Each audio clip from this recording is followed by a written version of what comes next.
Hello my dear friends, welcome to my YouTube channel. आज के इस क्लास में हम डिस्कस करेंगे बहुत ही इंपॉर्टेंट ईडियम एंड फ्रेज को, जो आपके एग्जाम के पॉइंट ऑफ व्यू से इंपॉर्टेंट है। अगर आप किसी भी गवर्नमेंट कॉम्पिटिटिव एग्जाम की प्रिपरेशन कर रहे हो, स्पेशली एसएससी की, तो क्लास को एंड तक देखना। छोटी सी क्लास है बट इंपॉर्टेंट है। अगर आपको क्लास अच्छी लगे, समझ में आए, तो वीडियो को लाइक, शेयर और चैनल को सब्सक्राइब करना। विदाउट वेस्टिंग टाइम अपनी क्लास को स्टार्ट करते हैं।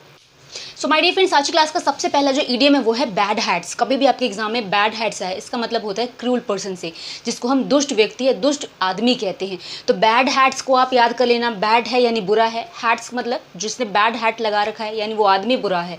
याद करने के लिए निमोनिक ट्रिक जैसे बना लेना। बैड हैट्स का मतलब क्रूल पर्सन है, जिसका मतलब क्या है, जो हो दुष्ट व्यक्ति।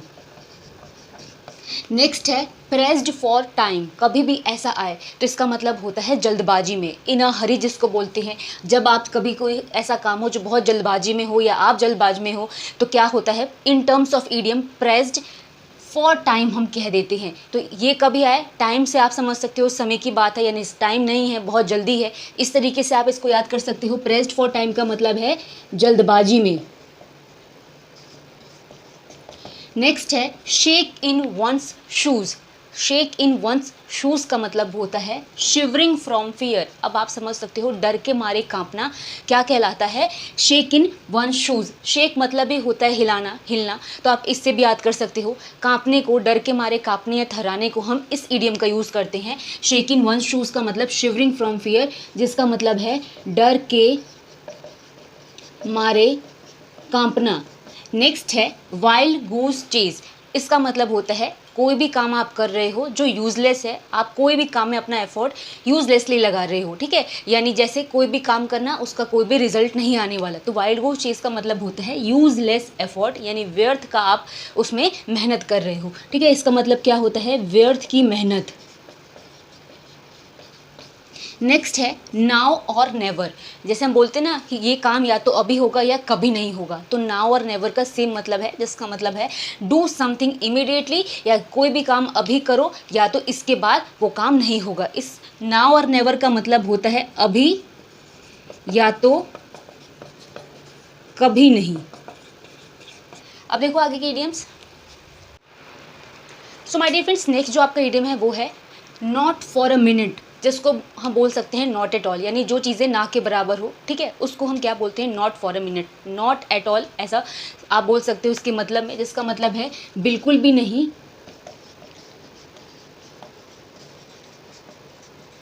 ठीक है। उसके बाद है हाई टाइम। हाई टाइम जैसे बोलते हैं ना कि ये बिल्कुल हाई टाइम है किसी भी चीज़ को करने का, यानी किसी भी काम को करने का उचित समय, ठीक है, जिसको हम बोलते हैं करेक्ट टाइम फॉर समथिंग, बिल्कुल सही समय, जिसको हम हाई टाइम कहते हैं इन टर्म्स ऑफ ईडियम। कोई भी काम करने का सही समय, या जिसको हम बोलते हैं उपयुक्त समय। नेक्स्ट है आपका इन अ स्प्लिट सेकंड, जिसका मतलब होता है इंस्टेंटली, तुरंत जिसको बोलते हैं। कभी आपके एग्जाम में ऐसा है इन अ स्प्लिट सेकंड, सेकंड का मतलब कोई भी काम तुरंत होने वाला है, सेकंड में होने वाला है, इस आप याद कर सकते हो। इंस्टेंटली जिसको हम बोलते हैं, यानी जिसका मतलब होता है जो चीज़ें तुरंत हो।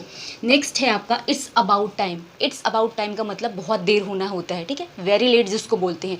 इट्स अबाउट टाइम कभी है, इसका मतलब वेरी लेट है, यानी जिसको हम बोलते हैं बहुत देरी होना। नेक्स्ट है पेशेंट एज जॉब।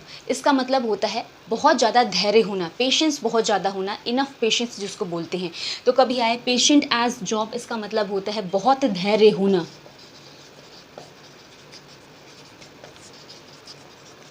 नेक्स्ट है एक्ट ऑफ गॉड।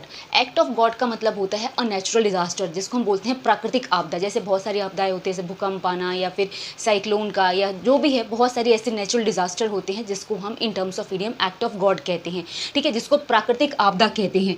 कभी भी आया याद रखना, एक्ट ऑफ गॉड का मतलब है किसी भी डिजास्टर की बात कर रहे हैं। अब देखो आगे के ईडियम्स को। फ्रेंड्स, नेक्स्ट जो आपका ईडियम है वो है थिक एज थीव्स। कभी भी ऐसा है, इसका मतलब होता है बहुत ही ज़्यादा इंटीमेट फ्रेंडशिप, या तो बहुत ज़्यादा घनिष्ठ मित्रता जिसको बोलते हैं। ठीक है, थिक एज थीव्स आए, इसका मतलब होता है फास्ट फ्रेंड्स जिसको बोलते हैं, यानी बहुत पक्के वाले दोस्त या तो घनिष्ठ मित्र जिसको बोलते हैं, घनिष्ठ मित्र। तो याद रखना, थिक एज थीव्स का मतलब होता है बहुत ही ज़्यादा, जिसको हम बोलते हैं बहुत ज़्यादा अच्छी दोस्ती, पक्की दोस्ती। नेक्स्ट है आपका by the grace of God. इसका मतलब होता है भगवान के आशीर्वाद से। जैसे हम हिंदी में बोलते हैं ना कि भगवान के आशीर्वाद से हम ये हैं या ये इस पोस्ट पर हैं या जो भी है, तो by the grace of God का मतलब होता है ब्लेसिंग ऑफ गॉड, जिसका मतलब होता है भगवान के आशीर्वाद से। नेक्स्ट है डेविल मे केयर, जिसका मतलब केयरलेस, हीडलेस, रेकलेस, जिसको हम बोलते हैं लापरवाह होते हैं। डेविल कौन होते हैं? शैतान के लिए हम यूज़ करते हैं।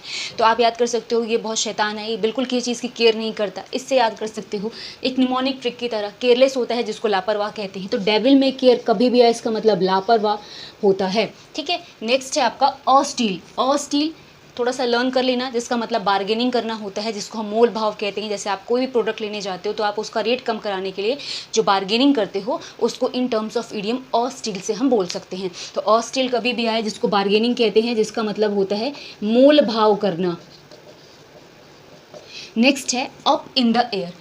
अप इन द एयर का मतलब है अनसर्टेन प्लान। जैसे होता है ना कि आपने कोई भी ऐसा प्लान बनाया जो अनिश्चित था, मतलब अनएक्सपेक्टेड था, या ऐसे अनिश्चित प्लान जिसको बोलते हैं, अनिश्चित योजना जिसको बोलते हैं, वो होता है up in the air. Uncertain plan जिसको बोलते हैं।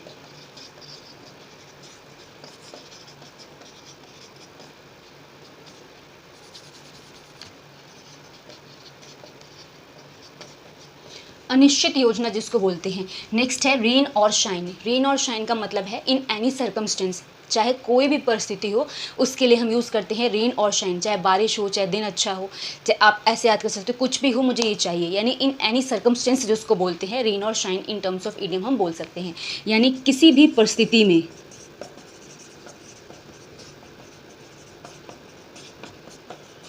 अब देखो आगे के इडियम्स।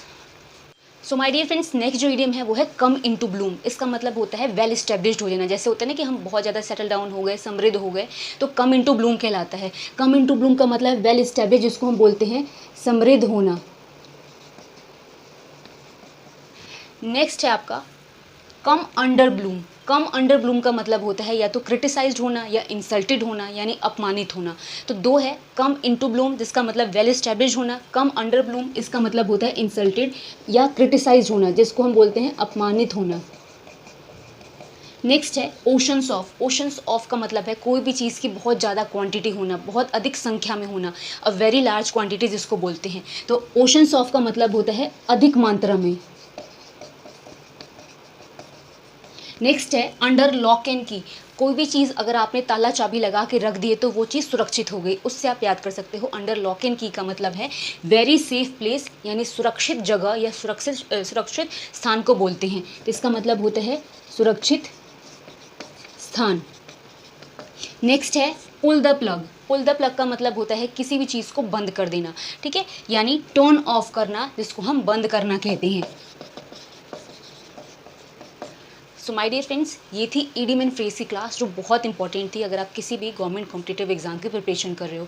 आपके लिए हेल्पफुल होगी। बहुत अच्छे ईडियम्स थे जो रिपीटेड भी थे और आपके अपकमिंग एग्जाम के लिए पॉइंट ऑफ व्यू से इंपॉर्टेंट भी थी। ये क्लास यहाँ पे फिनिश हो रही है। अगर आपको अच्छी लगी हो, समझ में आई हो, तो वीडियो को लाइक, शेयर और चैनल को सब्सक्राइब करना। मिलेंगे नेक्स्ट क्लास में, तब तक के लिए थैंक्स फॉर वॉचिंग।